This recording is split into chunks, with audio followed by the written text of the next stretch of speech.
хлеба преломления. Это то, когда мы вспоминаем смерть Иисуса Христа. Иисус умер за нас. Жалко человеку, который это не знает. Жалко человеку, который не имеет крови Иисуса. Потому что однажды все равно ему придется предстать перед Богом. А если человек перестанет перед Богом без омытия крови Иисуса Христа, этот человек попадает в ад натурально. Ад — это страшное место. Бог создал ад не для человека. Бог создал ад для сатаны, который согрешил прежде, и за его ангелов, которые согрешили вместе с ними. А люди, которые имеют уже создание, грешные здесь на земле, не имеют создание грешными Богом. Когда ребенка вы рождаете, он безвинный, он чист.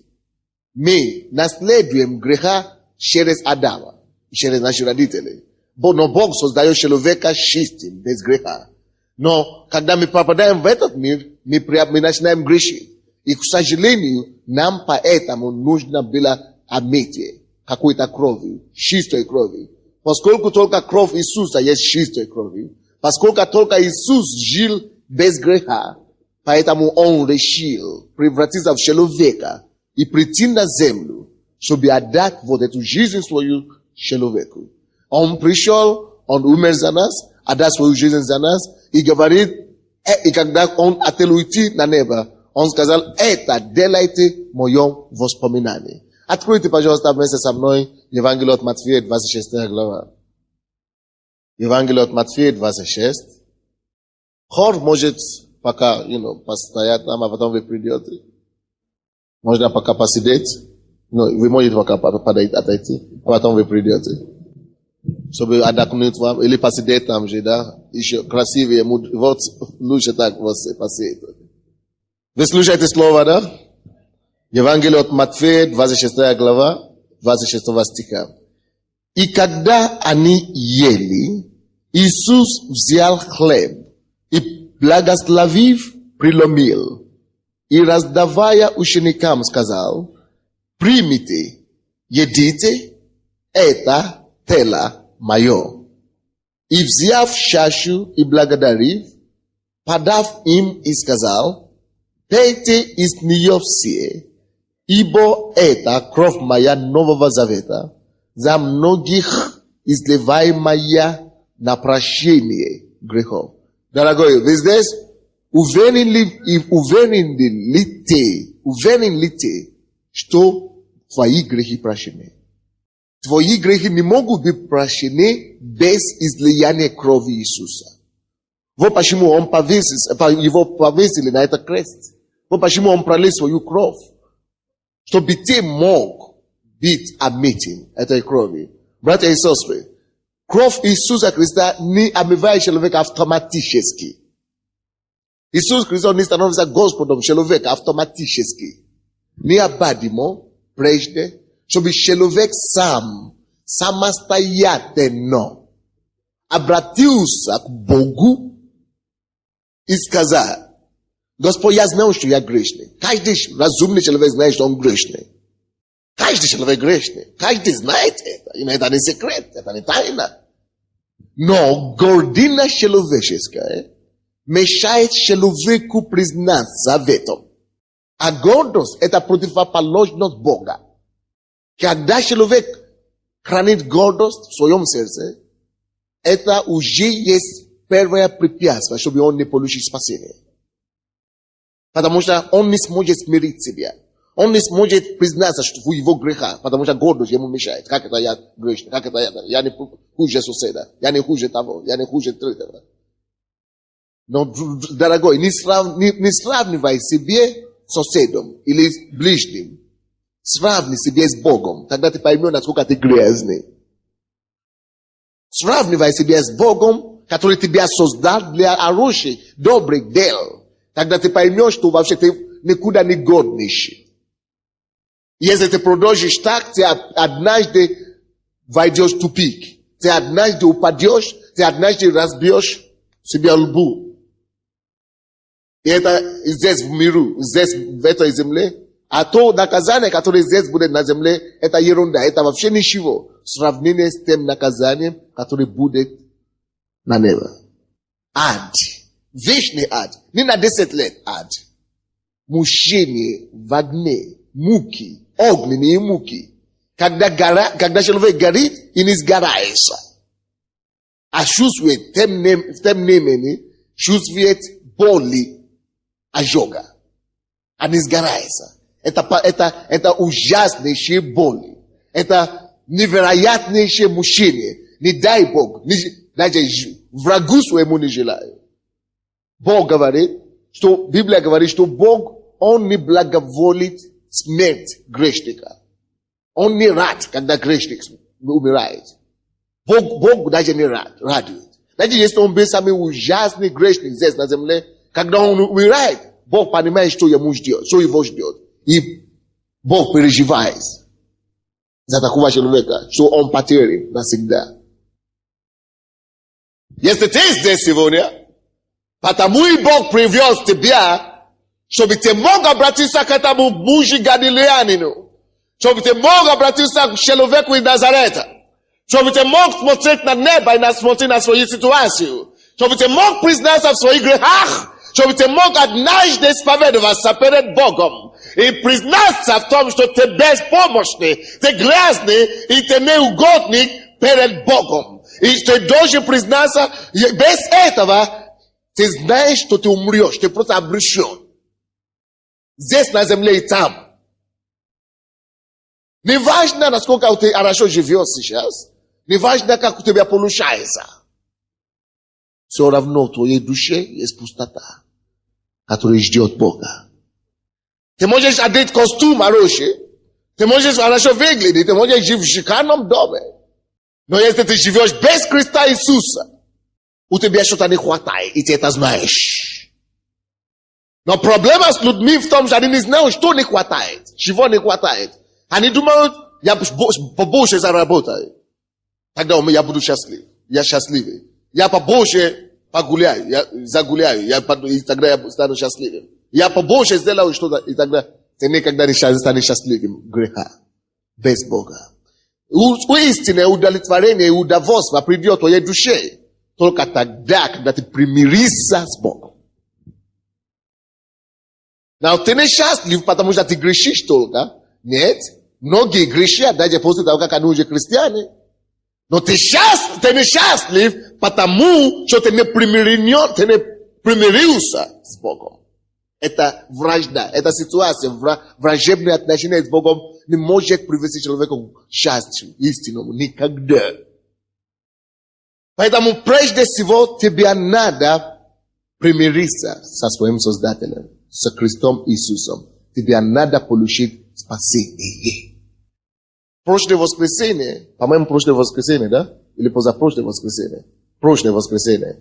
На втором служении здесь был у нас из спецназа. Или откуда он был? Спецназ Альфа, что-то такое.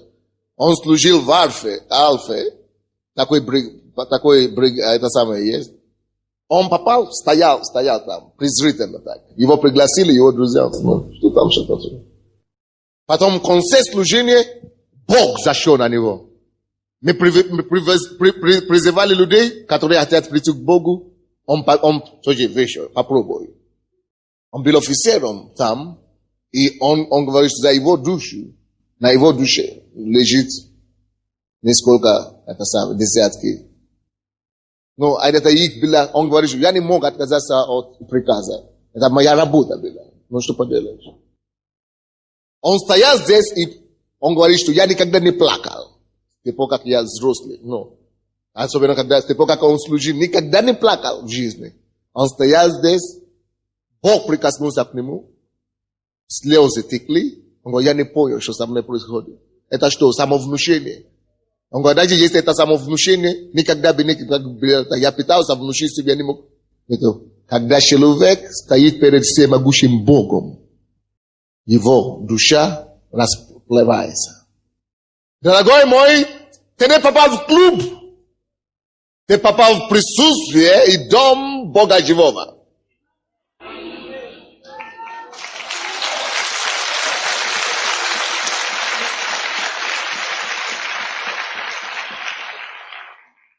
И он так желает примириться и с тобой также. Я был грешником. Он спас меня, избавил меня от ада. Если есть что-то, что я знаю, даже если я забуду, как себя зовут, как меня зовут, то я знаю, что я иду на небо. Это, никто уже меня не переубедит. Я знал, я слишком близок. Я слишком далеко пошел с Иисусом. Я слишком близко подошел к врата неба. Оно стало слишком реальным для меня, чтобы сомневаться, что есть ли рай или ад, есть ли Бог или есть ли Иисус. Это уже не вопрос. Я живу этим. Я вижу это. Я ощущаю это. Я живу этой надеждой, что однажды я увижу своего Спасителя, который пролил свою кровь за меня.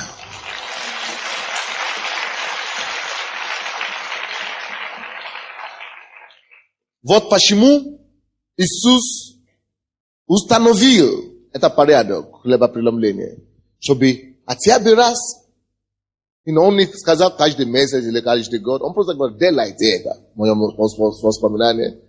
Он хочет, чтобы мы это делали и вспоминали. Поэтому сегодня нет такой проповеди, как такового супер, какой-то проповедь. Мы только хотим вспоминать, что Иисус сделал для нас. А что Он сделал? Всякий верующий в Него спасется.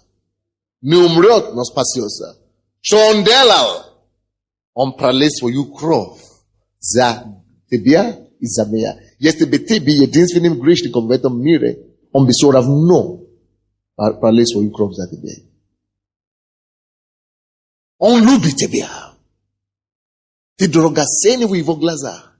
Пожалуйста, примиритесь с Богом. Небо зовет, примирись с Богом. Ангелы призывают тебя, примирись с Богом. Бог Отец, Его голову сдается на небе к тебе сегодня через эти микрофоны. Примирись с твоим Создателем. Примирись, пока не поздно. Примирись с Богом. Завтра тебе не принадлежит. Ты не знаешь, что будет с тобой через 5 минут. Примирись с Богом. Брось гордину. Брось стыда. Примирись с Ним. Дух и невеста зовет. Примиритесь с Богом.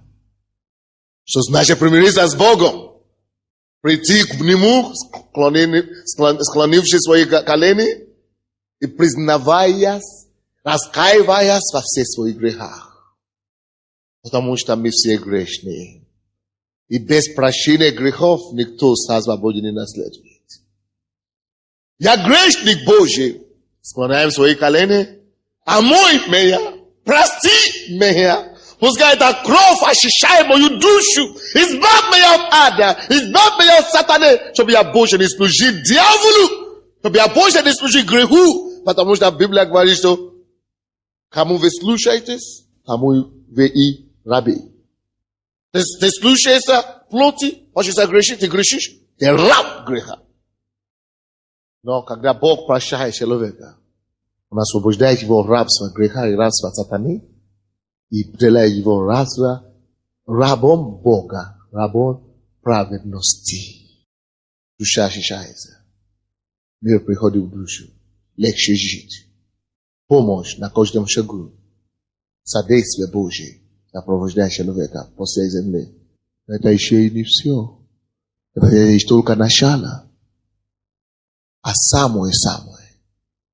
Иисус сказал, Евангелие от Иоанна 14:1. Я иду подготовить вам место. Там на небе, где мой Отец. Чтобы там, где я, чтобы вы также были там.